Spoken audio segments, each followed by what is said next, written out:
In this section of training, we'll be discussing sentence dictation. As part of sentence dictation, we'll also be reviewing the editing procedure that we refer to as CUPS. We'll go over some important background information and teacher tips, and have a brief video demonstration of the procedure. The component of sentence dictation in an OG lesson is about much more than spelling words correctly. The skills being practiced in sentence dictation are intended to help students become more effective at written expression. One of our primary objectives here is to build auditory memory. Auditory memory is important in retaining an idea long enough to get it down on paper accurately. On the screen, you'll see the script for the sentence dictation procedure. Teacher directions are on the left and student directions are on the right. One of the things you'll notice in this procedure is the amount of rehearsing or supporting students to retain the sentence. We support students by saying the sentence with expression, adding nonverbal hand motions to support picturing, memorization, and retention of those words, tapping out the words in the sentence left to right on our spelling hand to support articulation. That ensures that students are clearly hearing each word in the sentence. By doing this rehearsing, we're supporting students to develop the skills they need to remember increasingly longer pieces of information or increasingly longer sentences to record them correctly on their paper. After students have recorded their sentence on their paper, we then shift our attention to writing conventions. We use CUPS as an acronym to remember the critical editing steps for checking and correcting our work. CUPS stands for C for capitalization, U for understanding, P for punctuation, and S for spelling. On the screen, you'll see the script with teacher information on the left and student information on the right. Notice how in the script, the teacher tells students to check for one thing at a time. As new skills are introduced, teachers may need to prompt students to check for more and more things. For example, once students have learned the conventions for capitalizing dates or proper nouns, the teacher may prompt for that in the C capitalization step of the procedure. As punctuation skills develop, the teacher may prompt for commas or apostrophes or quotation marks if appropriate. Our goal for introducing CUPS is to provide students with a tool that they can begin to use independently. In upper grade lessons, we encourage students to get into the habit of using CUPS to check their work first, and then the teacher walking through correcting together in the classroom. So remember, we have this silly activity we do about sentences. So my sentence today is Brad jumps on the bed. Oh, yeah.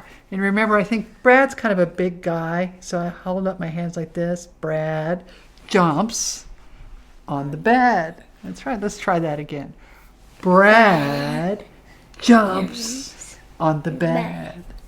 All right, and let's try putting it on our fingers. So Brad jumps on the bed. Okay, one more time just for fun.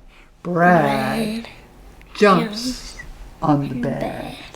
Can you write that sentence on your paper? Right here. Yes.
All right, nicely done. So let's write cups over here.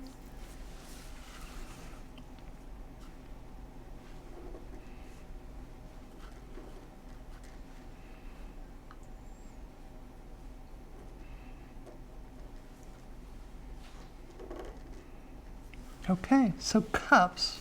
What does the C stand for? Do you remember? Capital letter. Capital letter. So a sentence has to start with a capital letter, right? So did you start your sentence with a capital letter? No. So what do you need to do? Cross it out. Yeah.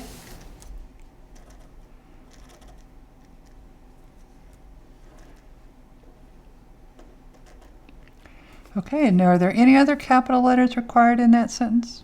Nope. Nope, and we don't have any, do we? Nope, okay. The second thing is, what is this? Understanding. Oh, yes, but I forgot. Let's check off the C. Can you put a check mark on the C? Whoopsies. Yes, an F. Yeah, so put a check mark on the C. Okay, back to this, what you said this said, understanding. So let's make sure we wrote our sentence. So can you read this sentence?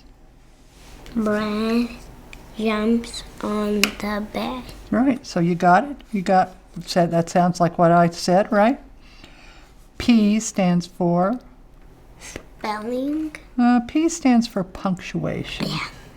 And we should check off our U, because we did understanding, right? So put a check there. Okay, and so P stands for punctuation. So a sentence needs to end with a stop sign, right? Which is our period. Only this isn't part of the sentence. Where does the sentence end? Oh, yeah. Right. Exactly. And any other punctuation required? Nope. Nope, I agree with you. So check off the P. And the last S stands for spelling. And let's see, we've got Brad. And what is this vowel here? What is that letter? I can't tell for sure. U. U, okay. Jumps on the bed. Perfect. All right. Since handwriting is not the focus of the sentence dictation drill, we generally would not stop and correct their formations. Instead, periodically collect students' papers, identify what elements are problematic, in this case, formation of the letter J and the word spacing, and provide students practice time. The sentence dictation component is introduced very early on, even in kindergarten. When it is first introduced, it is heavily teacher-modeled. This allows the teacher to think aloud as he or she models, leaving finger spaces between words and moving left to right across the page.